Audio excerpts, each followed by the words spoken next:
รให้พรเกื้อกูลเจ้าคณะตำบลป่าแดดหน่อเนื้อนาบุญเจริญพรญาติโยมคุณร่วมบุญร่วมแรงศรัทธาพระเจ้าทันใจคู่วัดวังสิงห์คำบารมีเลิศล้ำญาติโยมเลื่อมใสบูชาครูบาเจ้าศรีวิชัยให้พรมวลมิตรสิทธาพระประจำวันเกิดเสริมดวงชะตาให้อาหารปลาหน้าวัดสุขใจเชิญร่วมบุญสงน้ำพระธาตุน้อมใจอภิวาทขอบุญสุขใจสุขกายไหว้พระขอพรองค์พระเจ้าทันใจหลวงพ่อประเสริฐเจริญพรอวยชัยให้ท่านสุขใจทั่วกัน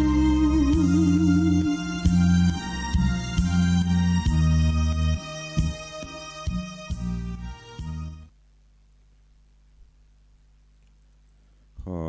ยกมือ10 นิ้วกราบนบนอบน้อมยังพระติรัตนเกี่ยวเจ้าตั้ง3 ประการอันไม่มีพระพุทธพระธรรมพระสงฆ์อันเป็นสรณะตีเปิ่งตีเคารพนับถืออันสูงสุดในชีวิต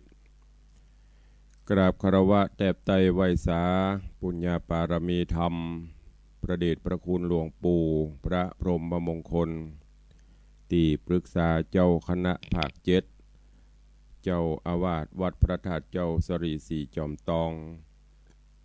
พระเดชพระคุณหลวงปู่พระเทพโกศลที่ปรึกษาเจ้าคณะภาค7เจ้าอาวาสวัดศรีโสดาพระอารามหลวงพระเดชพระคุณหลวงป่อท่านเจ้าคุณพระธรรมราชานุวัตรเจ้าคณะภาค6เจ้าอาวาสวัดพระแก้วจังหวัดเชียงรายพระมหาเถรานุเถระภิกขุสังฆะสามเณรเจ้า จุตนจุองค์โดยความเคารพขอเจริญสุขเจริญปรญาติโยมสาธุชนพุทธบริษัททุกท่านขอน้อมต้อนรับทุกท่านเข้าสู่รายการมรดกธรรมกำเมืองต่างสถานีวิทยุกระจายเสียงพระพุทธศาสนาแห่งชาติและสังคมคลื่นเพื่อการศึกษาพระพุทธศาสนาและวัฒนธรรมส่งสัญญาณออกอากาศจากห้องส่งวัดฝ่ายหินตำบลสุเทพอำเภอเมืองจังหวัดเชียงใหม่สถานีวิทยุวัดป่าแดงมหาวิหารตำบลสุเทพอำเภอเมืองจังหวัดเชียงใหม่สถานีวิทยุวัดหนองกายตำบลสันปะยางอำเภอแม่แตงจังหวัดเชียงใหม่และสถานีวิทยุพระพุทธศาสนาจังหวัดเชียงรายตลอดจนวิทยุชุมชนเสียงตามสายห่อกระจายข่าวตามวัดตามวาตามหมู่บ้านต่างๆพร้อมกันนี้เจริญปรญาติโยมที่ได้ติดตามรับฟังทางเฟซบุ๊กก็ดีทางไลฟ์สดก็ดีตลอดจนทางเว็บไซต์ต่างๆที่ได้ช่วยการร่วมกันลิงก์สัญญาณออกอากาศให้กับญาติโยมทั้งหลายได้รับฟังอยู่ในเวลานี้รายการนี้ดำเนินโดยอาตมภาพพระครูวิสิทธิ์ศรีลาภรณ์เจ้าคณะตำบลป่าแดดเจ้าอาวาสวัดวังสิงห์คำตำบลป่าแดดอำเภอเมืองจังหวัดเชียงใหม่เป็นผู้ดำเนินรายการก็ได้น้อมนำเอาธรรมะสารธรรมคำสอนแบบปืนบ้านล้านนามาเทศนาฮือกับทุกท่านได้รับฟังกันเป็นประจำปากันวันนี้เป็นวันสำคัญเป็นวันที่พี่น้องชาวไทยเฮาจะได้ออกไปช่วยไปใจสิทธิ์ใจเสียงเนอในการเลือกตั้ง สมาชิกสภาผู้แทนราษฎรซึ่งได้เรียกร้องหรือว่าได้รอคอยกันมาวันนี้ก็เป็นวันที่ท่านทั้งหลายจะได้ไปใจสิทธิ์ใจเสียงอันพึงมีของท่าน1สิทธิ์1เสียงเนอะจะไปนอนหลับทับสิทธิ์ตั้งแต่8 โมงถึงบ่าย3 โมงณหน่วยเลือกตั้งทั่วราชอาณาจักรเนอะก็ตั้งรายการก็ถือโอกาสนี้เชิญชวนพี่น้องผู้มีสิทธิ์มีเสียงในการใจสิทธิ์ใจเสียงเลือกตั้งออกไปใจสิทธิ์ใจเสียงของท่านเพื่อร่วมกันพัฒนาประเทศชาติบ้านเมืองเฮาเฮือรุดหน้าเจริญกว้างไกลกันไปก็จะไปลืมกันเนอะแล้วก็วันนี้สภาพอากาศก็รู้สึกว่ายังอยู่ในยังครองแชมป์อยู่อันดับ1ของโลกนั่นก็คือค่าของฝุ่นละอองที่แพร่กระจายปกคลุมถึงภาคเหนือเฮานี้หรือว่าทั่วประเทศอีกเด้อแต่ว่าจังหวัดเชียงใหม่เฮานี้จะครองแชมป์อยู่ติดต่อกันมาหลายวันแล้วก็เป็นอันตรายตัวทำให้เป็นหวัดเป็นไอแสบหูแสบตาแสบคอแล้วก็เป็นตั้งระบบหายใจระบบการหายใจก็จะลำบากฉะนั้นก็ป้องกันกันตัวเนอะที่อาตมาภาพตุลุงหายไปเจ้า2 เจ้าก็ด้วยเหตุมูลเนี่ยเป็นหวัดเป็นไอเสียงแหบเสียงแห้งบ่ค่อยปกติแม้กระทั่งอย่างเจ้าวันนี้ก็เช่นเดียวกันเสียงก็ยังบ่ค่อยปกติ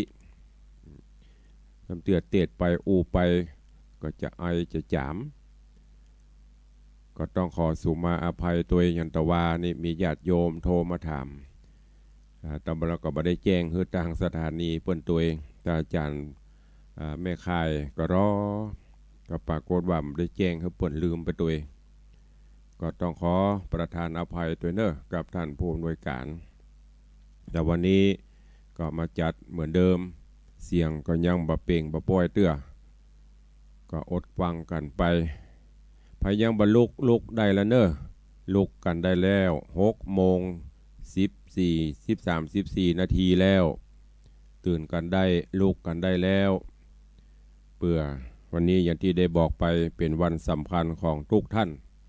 ที่จะได้ใจสิทธิ์ใจเสียงกันเนอะทำภารกิจกิจกรรมวัดต่างๆก็ถ้าไปยำเจ้าได้ก็ไปทำตันก็ไปยำฝ่ายหน่อยก็ได้เนอะยำเจ้าในคนจะหลายเพราะว่าต่างก็ฟังเร่งรีบไปเนี่ยการก็รอถ้าไม่ได้ไปไหนก็กินข้าวน้ำจ้ำข้าวงายฝ่ายหน่อยก็ดีบ่ายก็ได้แต่จะไปฮือเกินบ่าย3 โมงเนอะวันนี้ก็มาฟังกันต่อในเรื่องของคันธคาตกะพญาข้างขากที่ได้นำมาเทศนาฮือญาติโยมทั้งหลายได้รับฟังกันก็ผ่านกันไปได้7-8 ตอนละ ตอนที่แล้วคงจะลืมกันแล้วก็เพราะว่าหายไป2 เจ้าในตอนที่แล้วได้มาถึงอย่างตอนที่พญาเจ้าเมืองมิถิลาหลังจากที่ได้หันผาศาสตร์แก้ววิมานคำสูง7 ชั้นประดับประดาด้วยแก้วแหวนเงินคำเกิดขึ้นกลางบ้านกลางเมืองเพราะโดยเหตุต่างเหล่าเสนาอมาตย์มากราบทูลฮื้อ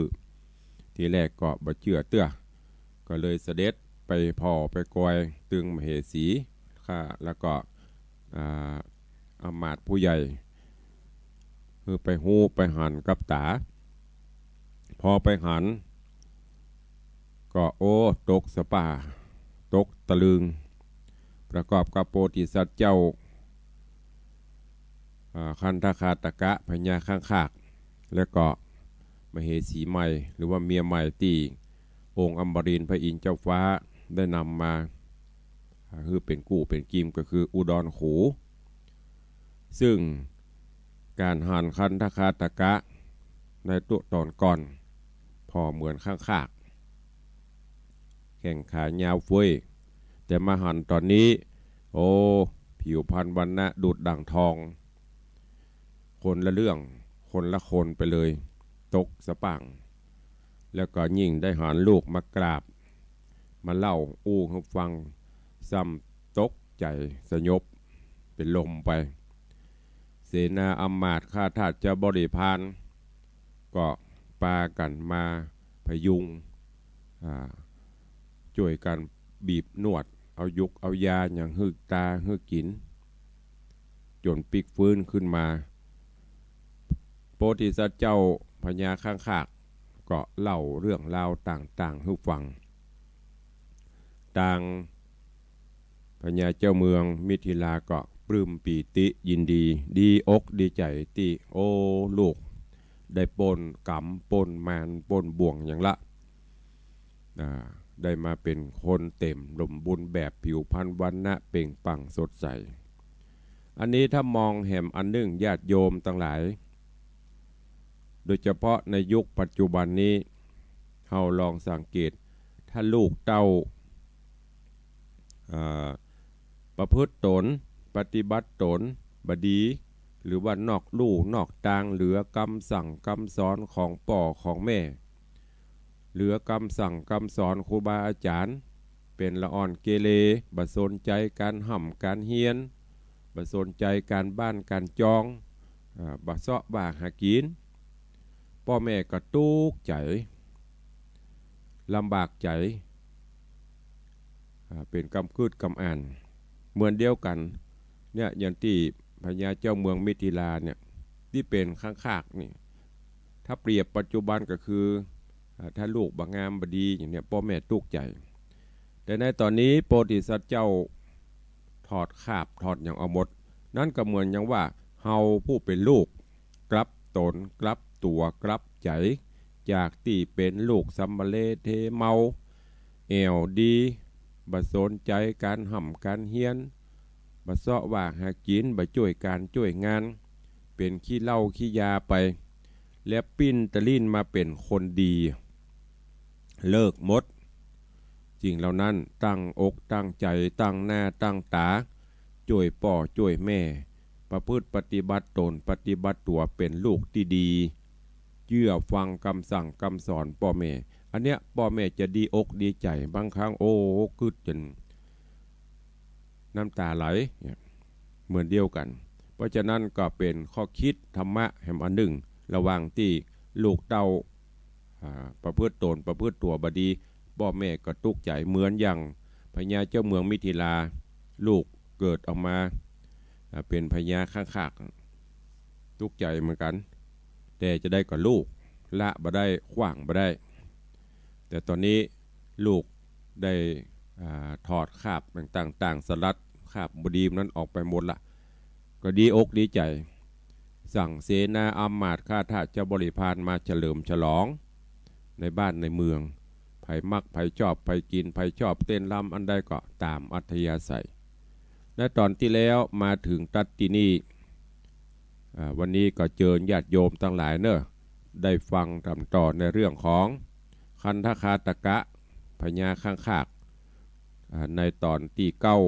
ถ้าเป็นผูกก็ขึ้นผูกทวนที่เจ็ดว่าเรื่องราวจักเป็นจะได้ต่อไปเชิญทุกท่านตั้งอกตั้งใจรับฟังณโอกาสบัดนี้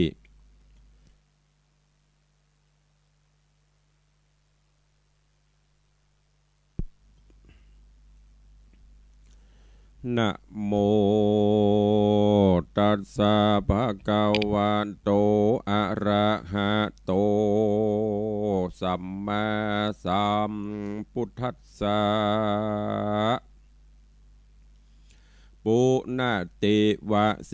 มิถิลาราชาจะเตวิจะปุตตะทิตาจะนวะปาสาทังทะไทยะตานังเทติสาทะโว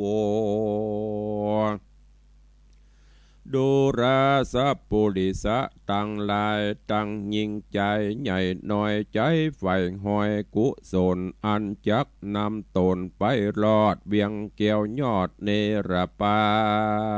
นจริงฮือตานเขาน้ำวัตถุพรำปอดใจศีลดวงใส58ได้โกดแขวดกับตัวบ่เมามัวประมาทบ่ละขาดภาวนาปากันมามวลหมู่อยู่ท่าฟังธรรมจุงดาจำติดต่อตามบาทคอบาลีว่าปุณติวะเสมิถิลาราชาจะเตวีจะดังนี้เป็นตนติดสืบสนโตยไปบัดนี้แด่เตะปุณติวะเสการรอดบรรลุนรุ่งเจ้าโตนเต้าเจ้าภาพปาลาอันนิมนต์ภิกขุมาหลายหลาก700 ตนหากเป็นมาแล้วถวายปิณฑิบาตเพื่อฉลองภาศาสตร์ห่อจันกันจุอันเมียนไข่ภิกขุน้อยใหญ่ก็ถวายปอนเจ้าผู้ถอนยศอาจตั้งนางนาฏน้อยเทวีหนอมุนียอดซอยและนางอ่อนน้อยอุดรหูต่างยอมือจูน้อมอภิวาทหลังน้ำหยาดตวยไปอธิษฐานใจส่งยูว่าขอบุญไปสู่ท่านเต้าตนภาพดาวเมืองโบนแล้วภิกขุโตโหนหนุ่มเท่าก็ลาเต้าเจ้าคืนสู่ในติอยู่เจตวันก็มีหันเล็ดนาสาโกโหเทวราชาส่วนว่าพญาอินตา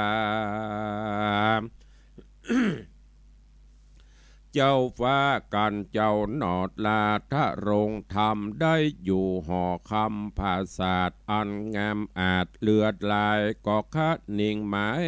หูลอดว่าตนเจ้ายอดทะลงยานบุญสมปานไปแก่บ่อาจเป้ภัยมานต่อนี้ไปนา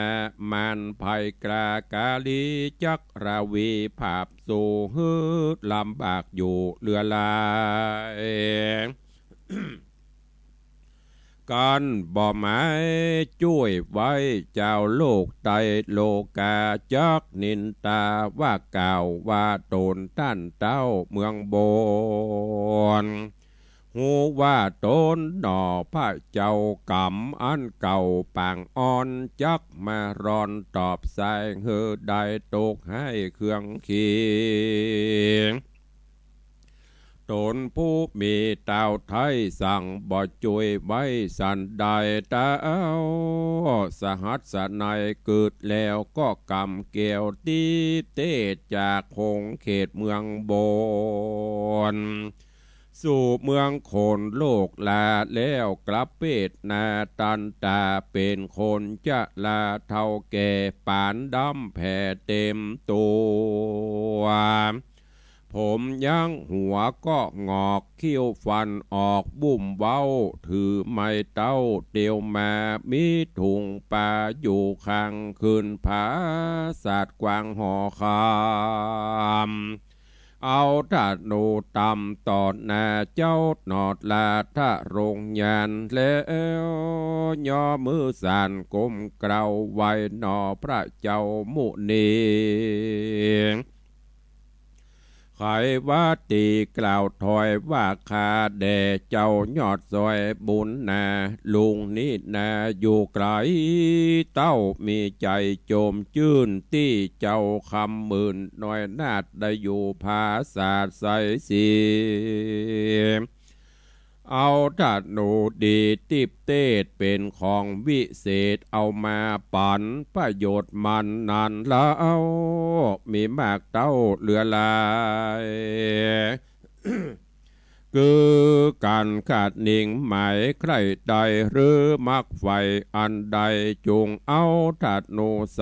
อาจกระยิงขึ้นฟ้าเวหาดังจากกิตตนาไฟหอยหรือคนถอยใจหันกระทำการกระยาปองขนาบตัวเฮาจงเฮือเอาถัดนูอาจยกแล้วอย่ายิงไป จากโสมจามักไฟกันยิงดอยใหญ่ผาจาน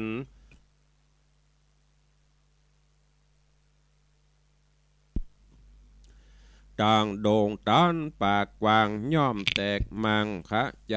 หนอหมู่นี้นายได้แล้วยังธนูเกี่ยวเจียงจีนจุงมีศีลอย่าขาดแม่นประมาทยามใดบอบมีศีลใสจ่องหอยจากตกถอยเครื่องขีตุกป่ามีหลายหลากได้ลำบากเครื่องกากันปู่เท่าจ้ากล่าวแล้วก็ลาเจ้าแก้วทะลงธรรม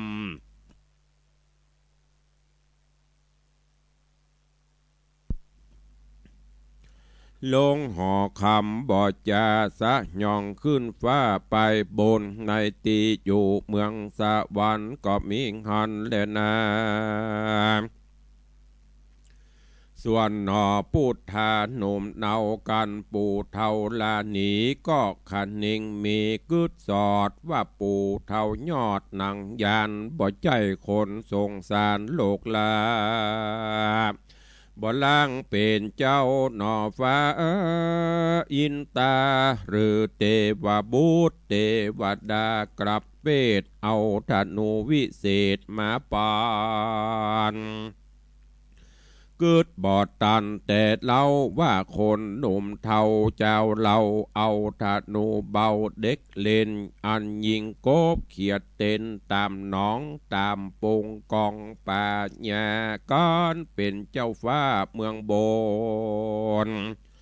ก็เป็นกุศลแต่ไทยอันเฮาสร้างไว้นำมาถัดนูนั่นนะทิพเตศป่าโปนเขตมันภัยหนอหอใจ เกิดแล้วใจป่องแผ่วเจยบานก็มีฮอนและนาตาโตแต่นั่นไปนะการเจ้าหนอดลาถ้าโรงธรรมได้อยู่หอคำภาษาเตจะอาจลือเรื่องเต้าต่างเมืองเต้าต่างเมืองโหนมเท่ากันข่าวเล่าถึงหูว่าเจ้าบุญจูข้างคากโสมปานมากบ่อไรฤทธิ์ที่ใจสามานเจ้ามักขวานอยู่ฟ้ายังเอาธนูกระมาถวายเต้าต่างหลายม้วนหมู่ไหลมาสู่ตังวานเขาปากันมาไว้ขออยู่ใต้สมปานนำปอนนาการหลายหลากเข้ามาฝากยอโยมต่างเจยโจมชื่นจอยจ้ากล่าวถอยสักเสริญว่าขอจำเลยไปนาเป็นเจ้าฟ้าภาพโลกนำสัตว์คำโอขาทรงสารโป้นภัยมันใหญ่นอได้จืนจอยไปโลนฮืดหนอทัดลงกุลเจื่องเจ้าอยู่เตียงเตาตีคาฟูงโรกาพญาตยมปาดอินสีอายุมีอ่านหมื่นอยู่โจมจื่นเจยบานแดดเตอะกันเต้าเจ้าภาพเมืองโยธาเรืองต่างเตศมาจากเขตแดนไกลปั่นปอนใจเมียนแล้วเจ้าหนอแก้วท่าโรงธรรม ก็ก็ไข่กำโอกาสฮืออ้อมมาตั้งตารีบนำมาบ่อจะยังเครื่องแงอลังการนอทะลงยานหนุ่มเดาก็ปั่นเฮอเจ้าแดนไกลตั้งโยธาในเสียงควายบ่เวนไว้จุคนโจมรีปนหนุ่มเท่าตังเต้าเจ้าหอคำก็ไข่กำโอกาสลาเจ้าน้อยนาดบุญนาปาโยธามวนหมู่ปิกคืนสู่เมืองต้นก็มีหันเลนาทัดนั่นไปบ่จาสัตทวนนาต่างหลายต่างมาทะวายกลมเกลาไว้หนอพระเจ้าสัทธาคือหมู่นาคานาคน้ำอันอยู่ปลายต่ำบาดาลก็เอาสั่งบานผ่องแผ่วกับตังเกียวรัตนมณีมาอันจุลีก้มเกลาถวายหนอเต้าเนาห่อใจทัดนั้นไปบ่อจะก็มียักษ์กระพงพายมีมากมายนักโสดนับอ่านโกดเป็นตรากราบกายกาญาเป็ดนาเป็นคนโลกลายิ่งใจน้อมเข้าของลายมาฝากคือเข้าน้ำหากอาหารเงินคำขานใส่ซอยเว้นใส่กอยธรรมะรงเครื่องประดับองค์ลายแลมาฮื้อเกนอหอจา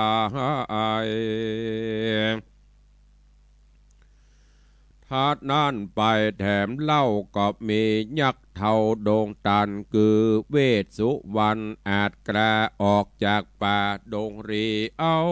น้ำทิพมีหลายหลากหมื่นให้หากเป็นไม้มายอทะวายกลมกล่าวฮือมหาสัจเจ้าข้างคากก็มีหันเล็ดนาสัพเปเทวาอันวัดเทวดามวลหมู่อันสาธิตอยู่คงสะวันก็ปากันก็ปากันพร้อมแน่เอาจ้างมางัวควายมีนักลายอ่านหมื่นมาย่อยื่นวางปันยังนอหอจันน้อยหน้าตังงัวอุสุภราชตัวกลาหมื่นตัวกว่าเป็นตราถวายมหาสัจเจ้านางนอดเนาเทวดาก็นำมาเต้นอาจกับตังรถราดผ่องแผ่วประดับโดยเกลียวก้าใหญ่อันนับได้กวนเมืองโดรุ่งเรืองแต่ละถวายแก่เจ้าตนถ้าลงยานก็มีหันแลนะ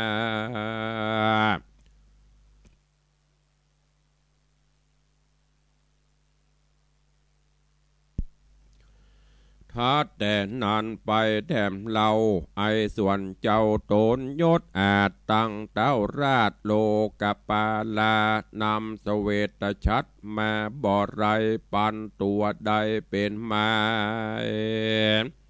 ฮืดหนอบมุนีนายหน่อยนาดได้นั่งเต้นอาจคำเหลืองอยู่สะบวยเมืองไปนาหมูสัตว์ป่าเสือมีราชสีแลดจางออกปากกวางมาจูตัวหมูงูหมูเห็นลิงเมนเลนและวอกก็ปากันออกจากป่ามาหาเจ้าฟ้าทะลงยานหมู่กวางฟานควายเถื่อนเพิงมิ้นเปื้อนต่อแตนต่างมาเห็นแหนบ่อเฝ้าพอหักษานอทะลงทามซอดโด่งดำมากลามตัวอยู่น้ำป่าปูกบเขียดงูอึ่งอ่างห้องเสียงสั่งนันเนืองนาน ทุกคืนวันคำเจ้าเปื่อปู่จ้าเจ้าจุวันยามกอบมิงหันแหลนาอันว่าสัตนามวลหมู่อันที่อยู่ไกลไกลติดสะใดนั้นเล่าก็ปากันเข้ามาหายังพระสัทธายอดซอยนกใหญ่น้อยหลายพานเขาปาการรำร้องเปื่อสงเสพซ่องปู่จาฮือหนอพุทธาโจมจืนบ่ฮือตุกหมื่นราวีได้สวัสดีข้ามเจ้าเหมือนดังเจ้าอยู่เมืองสวรรค์นั้นแหละนาบอดเต้าแต่นานคนต่างหลายต่างยิ่งใจมวลหมู่อันที่อยู่ต่างเทศแดนดาวเขตต่างเมืองหูว่าหนอบุญเรืองน้อยนาดได้อยู่ภาษาหอจานเขาป้ากันหนุ่มเท่าฮือราชทูตาเจ้านำมายังคำขาดลายหลากเจตต่างจังหากเป็นไม้มาถวายย่อยื่นโดยใจจื่นยินดีฮือหนอมุนีตี้ไว้ได้ใจตามใจก็มีหันแหละนาตาในกาละนันเล่าเมืองแห่งเต้าเจ้ามิถิลากอตีคาจื่นจ้อยจุมไพรน้อยหญิงใจสุขสบายทวนนาบ่ตำจาเครื่องขี้จำเลินดีลายแหล่เข้าน้ำเพรดเรือลายจางปังไปมาเกี่ยวผ้าสอดเจียวและรำตั้งเอินคำบาดไตมีบ่อไรเรือตาเจ้าพระจามวลหมู่ต่างใดอยู่เจยบานเคราะห์ภัยมันตัวถอยก็กลาดกร้อยเสียเมืองดูรุ่งเรืองแต่เราเมื่อหนอพระเจ้าทะรงธรรมอยู่หอคำภาษาดบ่ไม่มาดเครื่องขี่จำเลินดีจื่นแยวพับห้วยดาวมิถิลาอันว่าหนอพุทธายอดซอยย่อมไฟหอยเจยบานมักฮือตานเข้าน้ำบัดโทพร่ำปัจจัยเจ้าสินใสสมณเพศอันเป็นเขตนาบุญก็ตานนู้นบอกขาดมักใส่บาทยอเกณฑ์แก่สามะเนนหนุ่มเนาคนแก่เท่าจะลาคนอนาถาก้อนอยากก็บริจาคตานไปคนเข็นจะหายไม่เอาบ่ใจบ่มีเชื้อเผ่าวงศาคนกาญาบอดทวนตีนมือดวนกุดกอดคนตาบอดหูตันเจ้าก็ปันตานไข่บ่เวนไว้เสียคนการกุศลมาฮอดบอดลาตอดตุ่มได้ย่อมใจภายโจมจื่นมักยกยื่นยอตานสร้างวิหารเกี่ยวกวางยามต้านสร้างปกแปงย่างกำแปงลงโบสถ์ศาลาลวดหอชันก็ภายพันตันตอดเอาบุญขอดกับตัวเอาเป็นขัวข้ามไตยังวัตะใหญ่สงสาร หวังนิพพานเวียงแก้วเป็นที่แล้วมโนในเจ้าเวียงใจหนุ่มเท่าหันหนอพระเจ้าทะลงธรรมบอบมัวดำไม่มาดละเว้นขาดดังผ่านมีพรหมวิหารตังสีก็มีใจกรีดยินดีเจ้าปุรีมวลหมู่ทวนนากู้ยิงใจก็มีใจภายชื่นจอยเว้นต่างถอยมัวดำ มีศีลธรรมจุผู้เขาจริงได้อยู่เจยบานสุขสำลานไข่ห้องโค้งเขตต้องมีทิลาก็มีหันแลนานิธิตังขีญาสังวันนาวิเศษจากห้องเหตุคันทคาตกะพญาคังคากตอนที่เก่าก็บังกมสมเรศเดช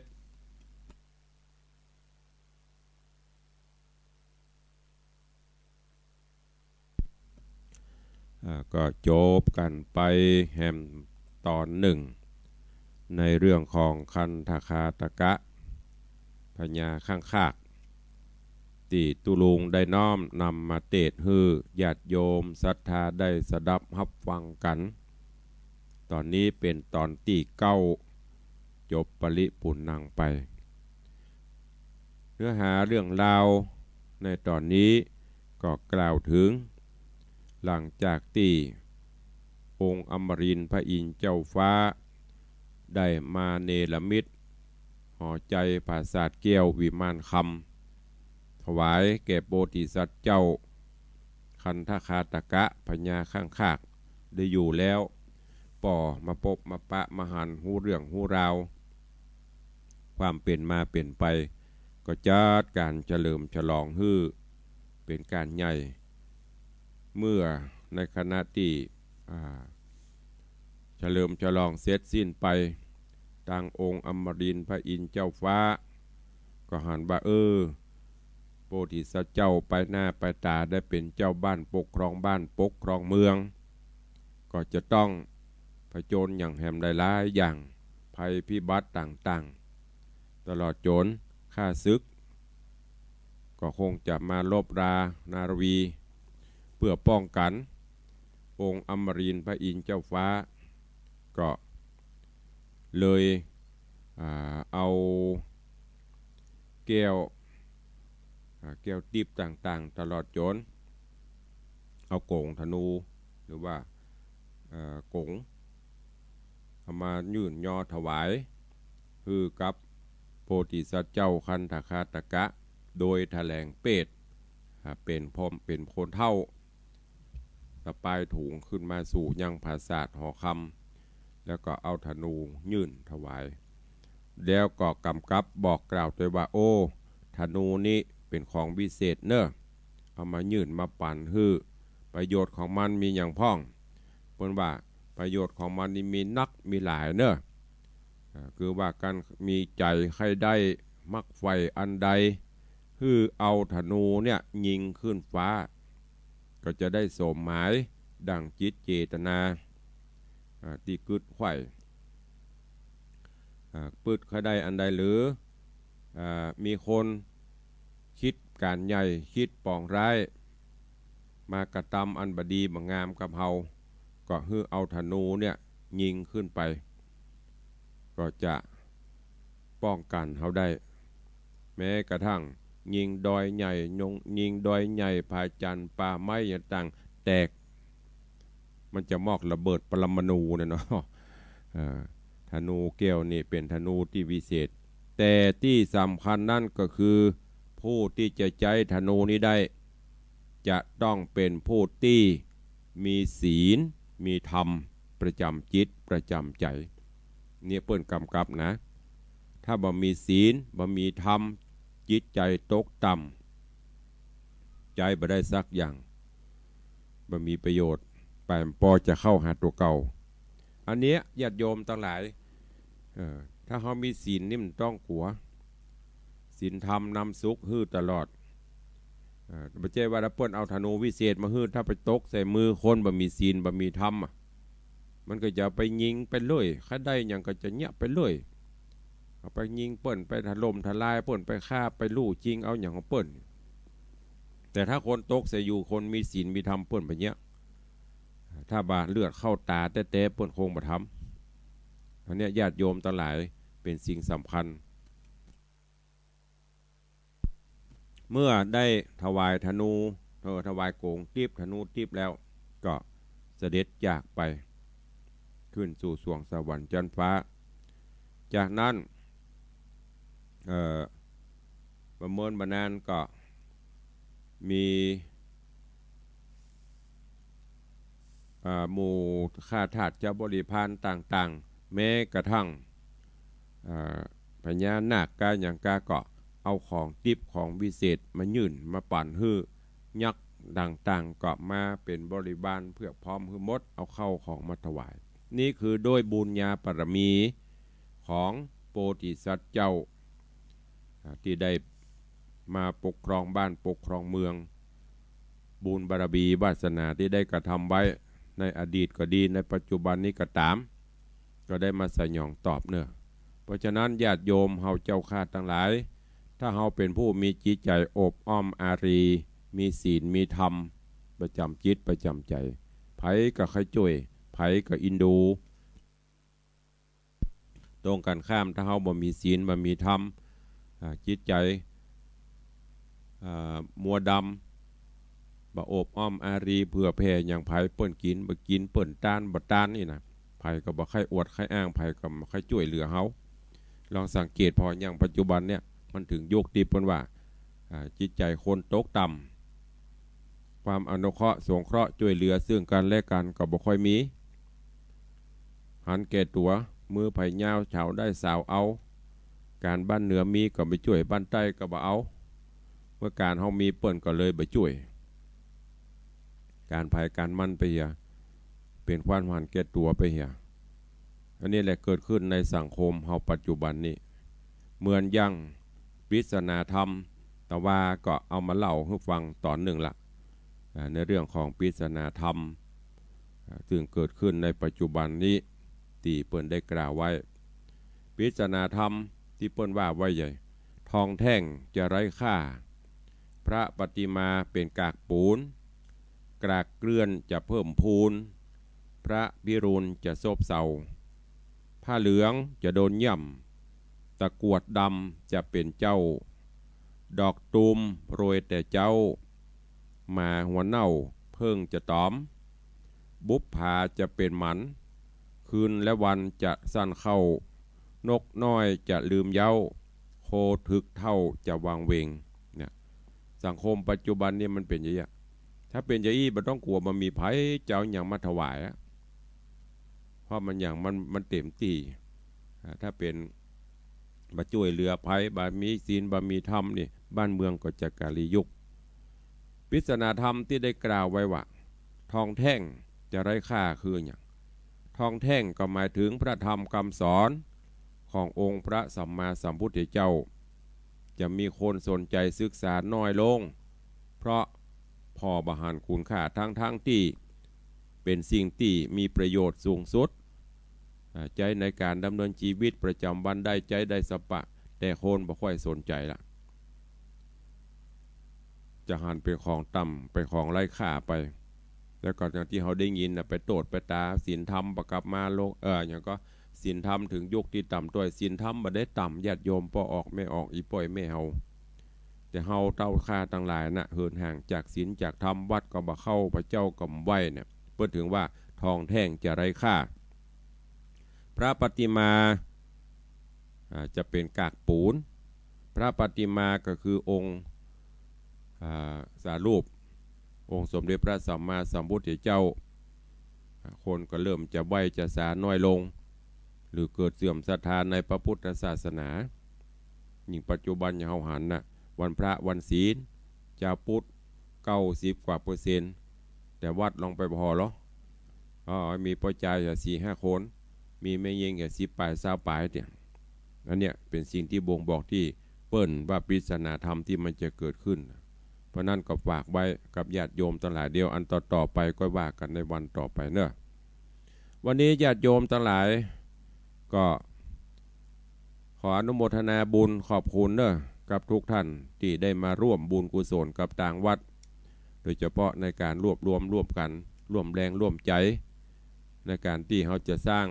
ประวัติศาสตร์การหล่อพระพุทธรูปพระเจ้าทองคำสืบศาสนาสลีสัพพัญญูพระพุทธเจ้าเป็นที่กราบไหว้สักการะบูชาโดยทองคำแท่ง108 บาท ซึ่งก็ได้เชิญชวนญาติโยมสาธุชนทุกท่านได้ร่วมกันบริจาคมาในตอนนี้ก็ยังขาดยังค้างแถมนักอยู่ท่านใดมีเจตนาศรัทธาใครห่วมบุญกุศลกับทางวัดวังสิงห์คำเนอะเจริญปอนเชิญชวนได้ทุกวันจะบริจาคโดยตรงที่วัดหรือจะผ่านทางธนาคารก็สอบถามรายละเอียดได้ขอบคุณทุกท่านที่ได้ร่วมโมทนาบุญมาแล้วก็ขอประชาสัมพันธ์ข่าวสารงานบุญกุศลวันนี้ที่วัดสีโขงตำบลวัดเกตอำเภอเมืองเชียงใหม่ก็เป็นงานป่วยหลวงแต่ว่านี่เพิ่นมีพิธีอบรมสมโพธิพุทธาภิเษกกันไปวันนี้ก็จะมีพิธีเจริญพุทธมนต์มีงานป่วยหลวงอยู่เชิญญาติโยมทั้งหลายไปร่วมกันเนอะแล้วก็เชิญร่วมงานทำบุญอายุวัฒนมงคลครบรอบ7 รอบ84 ปี64 ภาษาของพระเดชพระคุณหลวงปู่พระเทพโกศลที่ปรึกษาเจ้าคณะภาค7เจ้าอาวาสวัดศรีโสดาเนอะในวันที่10 11 12เดือนเมษายนเดือนหน้านี้เชิญทุกท่านไปร่วมโมทนาบุญร่วมครับมีงานป่วยหลวงตัวท่านผู้ใดจะเอาโฮงตาลก็ดีจะรับสังฆทานก็ติดต่อแจ้งความจำนงได้ที่อัตมาภาพนี้ก็ได้หรือจะติดต่อที่วัดศรีโสดาก็ได้เนอะทางวัดตำนักตำบลดอนแก้วอำเภอสระปีหลายปิงหน้าวัดวังสิงห์คำนี่เพิ่นก็จะมีงานทำบุญสร้างหรือว่าหล่อพระพุทธรูปองค์ประถมหน้าตัก6 เมตร 50 เซนไว้เป็นที่กราบไหว้สักการะบูชา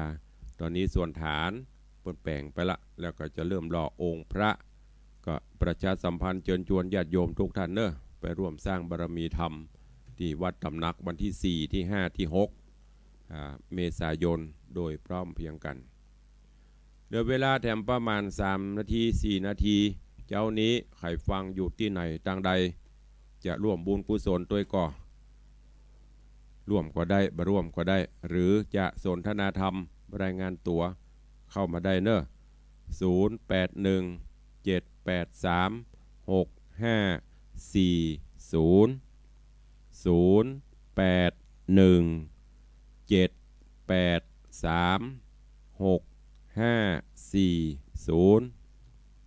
ใครฟังอยู่ที่ไหนทางใด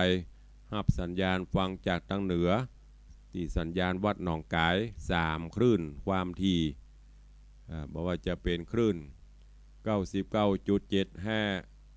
102.0 หรือ 89.25 อันนี้คลื่นสถานีของวัดหนองกาย3 คลื่นความถี่ไปถึงที่ไหนพ่องกระริ่งกระแรงแจ้งเข้ามาเนอะโทรศัพท์เข้ามารายงานตั๋วของ 104.50 วัดไฟหินไปถึงที่ไหนพ่องส่วนพี่น้องต่างเจียงไฮ้อันนี้เป็นเมื่อคืนนะเพิ่นฟังกันยามค่ำคืนเป็นเทปรายการแต่ถึงแม้จะเป็นเทปต้องการอู้กับตุลุงกริ่งมาได้ต่างเจียงไฮ้เป็นจะได้พ่องสภาพอากาศมีควนก่อก็ขอ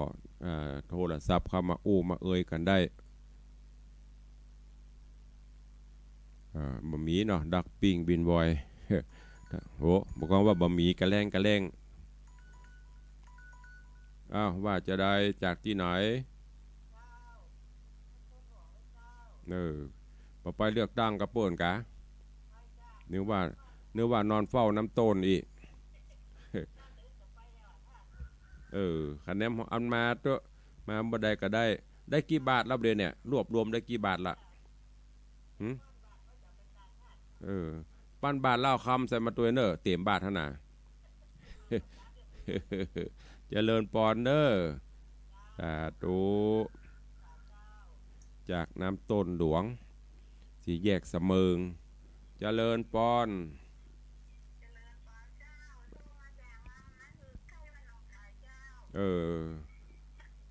จะไปว่าเจริญปอนทุเจ้ากะเดี๋ยวโดนปรับคำ2 บาท ว่าจะได้ก่อที่ไหนนาหึกอำเภอแม่แตงเนาะอ๋อแม่ริมนี่กะฟังจากหนองกายเนาะ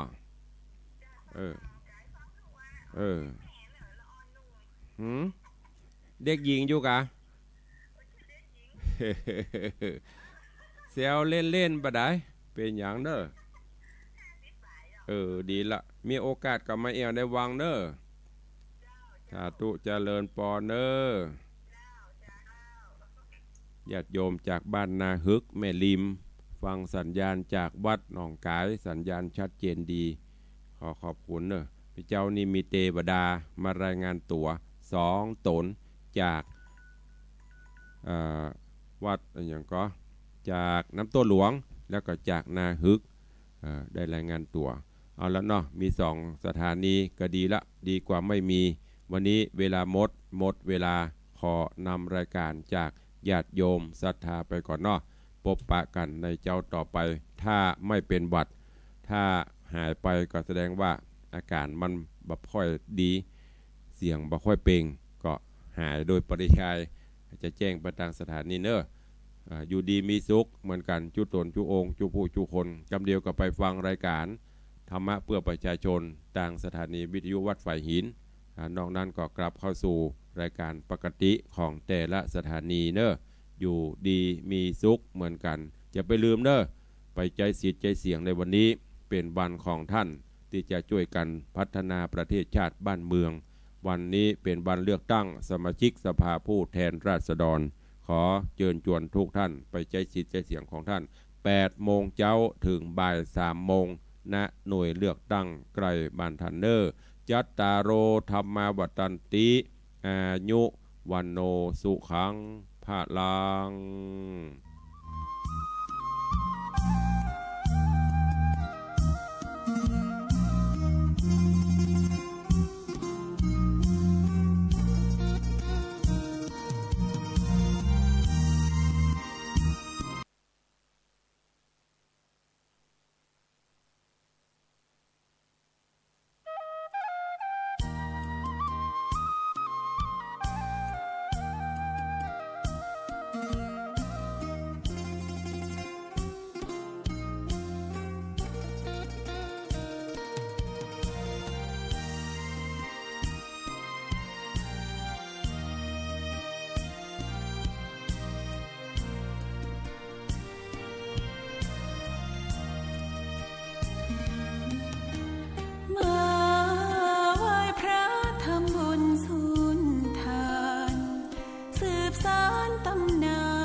ต่อไปสถานีวิทยุกระจายเสียงแห่งประเทศไทยเสนอข่าวซึ่งมีหัวข้อข่าวดังนี้สมเด็จพระเจ้าอยู่หัวอัญเชิญพระบรมราโชวาทพระบาทสมเด็จพระปรมินทรมหาภูมิพลอดุลยเดชบรมนาถบพิตรขอให้ส่งเสริมคนดีในการปกครองบ้านเมืองคณะกรรมการการเลือกตั้งยืนยันพร้อมจัดการเลือกตั้งสมาชิกสภาผู้แทนราษฎรในวันนี้ประชาชนหลายแสนคนเดินขบวนในกรุงลอนดอนของอังกฤษเพื่อเรียกร้องให้มีการทำประชามติ Brexit ใหม่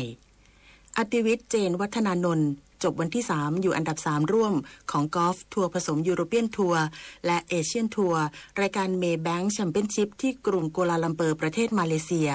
ต่อไปติดตามรับฟัง